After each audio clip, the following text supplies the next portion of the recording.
2011 Sidewalk Show receiving, Friday afternoon, St. Paul's Church. Welcome to the 60th Annual Sidewalk Art Show, sponsored by the Art Society of Old Greenwich on Sound Beach Avenue.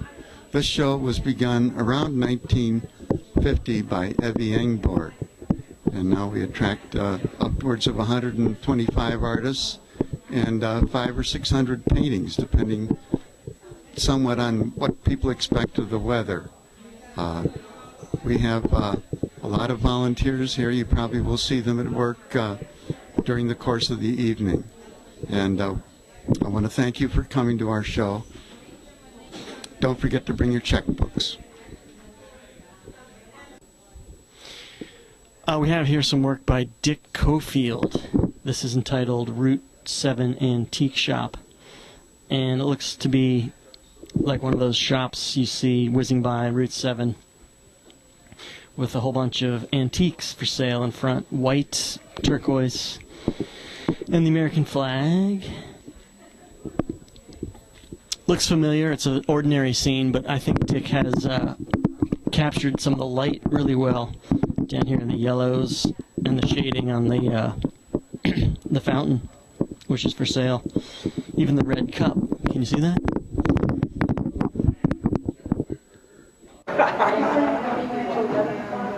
This is the first time I will be entering things in the Old Greenwich Society Art Show, and I'm bold enough to enter 4 things. I only started painting this past June, and I'm up to 16 acrylics and about, I don't know, 13 watercolors. And the watercolors I'm good enough to enter, but the acrylics you can correct. So there's a lot of work in the acrylics, but you can paint over like you can with oil. But I don't have the patience to wait for oil, so that's why I work in acrylic. Nice. This is what I sort of consider my second best painting for the show. I call this Top Seed. It's obviously a tennis player. I took it from a photo in the newspaper with just a silhouetted photograph of a top-seeded player, and I built the tennis court around him and the grass court, tree shadows behind him, and put a lot of work into it. I think it's fair, and the only thing that I really kind of like about it is the figure itself. Honestly, I think it's a little overworked, but I did the best I could. All right, Tom, thank you. Hi, my name is John Robert Gordon. This painting is one of my oils. If you'll notice, most of my paintings are aquatic. They have to do with the sea and the shoreline, which I find very interesting. It's always changeable, and there are no 2 paintings alike.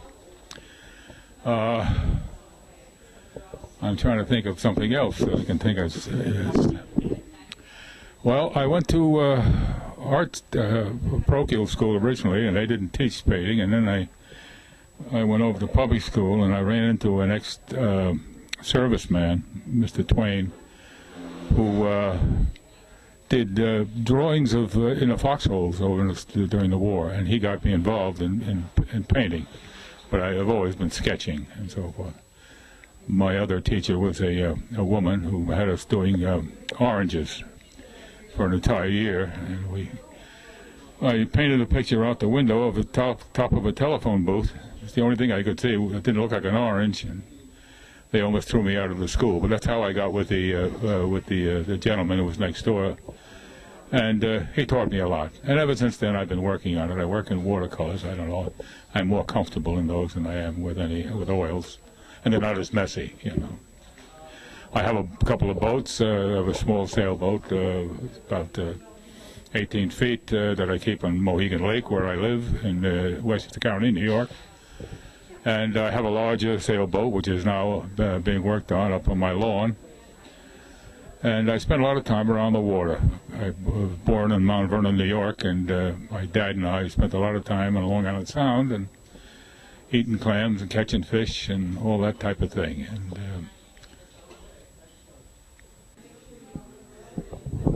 okay, he set up a picture, a watercolor of a skipjack, which is an old fishing boat.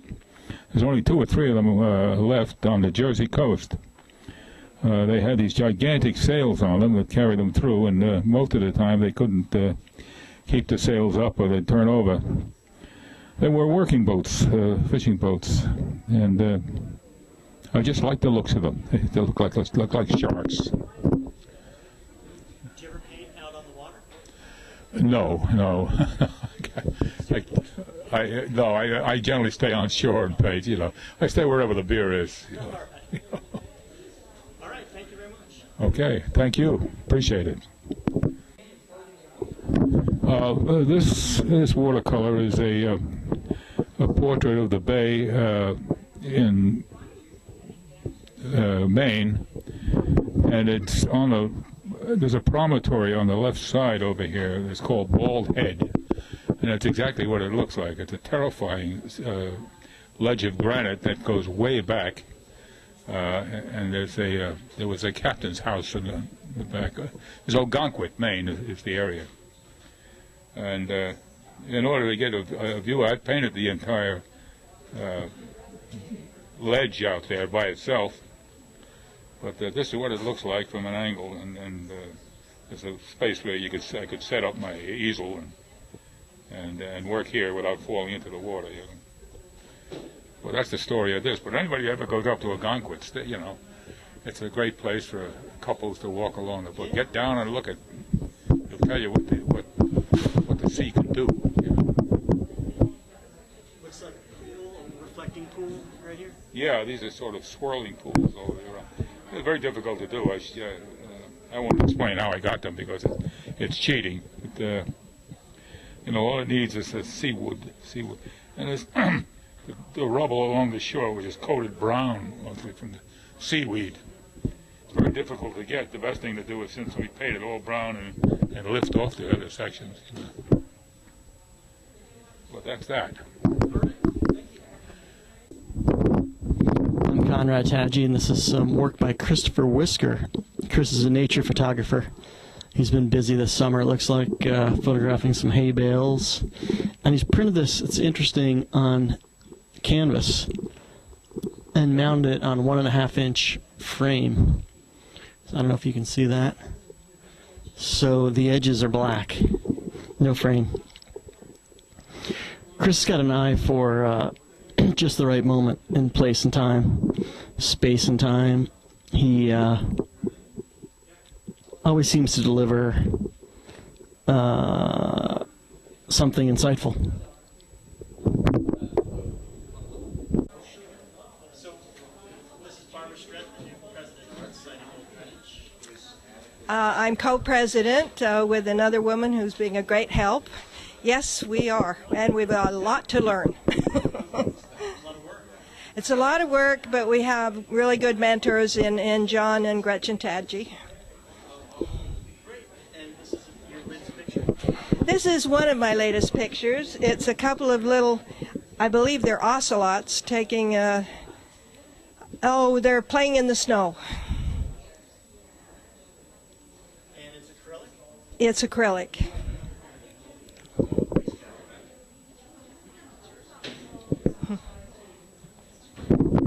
Barbara often does cat pictures. What is the fascination, Barbara, with cats? Well, I love all animals, but especially felines.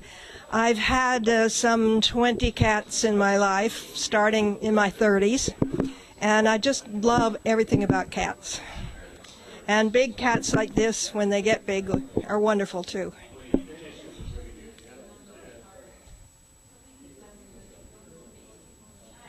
Thank you very much. Thank you. This is Madhu Mathur, and I've actually brought some of my paintings to enter in the Old Greenwich Art Society show. And what's really interesting is that I loved this show because I'm able to bring something that I'm very curious about, what other people think. I like to paint things a lot with the palette knife and kind of playing with different mediums. And this is one of my more conventional paintings. I'm curious to see what people think of this. But actually this is something that I love to do. And I really don't know what people would think of it, but I'm very curious to see their reactions. And let's see if anyone even stops by to say, okay, what is this? They are flowers. You got it right. So it means I did communicate something very well. Yes, they are flowers. I would also guess that it's sort of an impressionistic style. It is. It's just looking at something real quick and getting an impression of it. That's correct. Yes. Yeah. Yeah. So I'm able to explain what I paint at least. You got it. Thank you. Collage starts with an idea, a very rough idea in your head, and you choose a canvas or a piece of watercolor paper and you put down bits and pieces of anything you have on hand, tissue paper, cutouts from magazines, anything, and you start putting them in place until you get a pattern that you're happy with. And then you think of what you want to say, since you already in your mind sort of had an idea about what you want it to be. And so then you pull it together and you put in the final touches with a paintbrush. And that is the final thing. And I use watercolor on these collages. And then I go, as I say, the final thing is the watercolor, and I pull everything together so it makes sense to me. Maybe not to the viewer, but it makes sense to me. And then I give it a title, and that sort of induces you to think of what it is, right? So you title it last. Yes. It's hard to think of titles. Okay? All right. Thank you.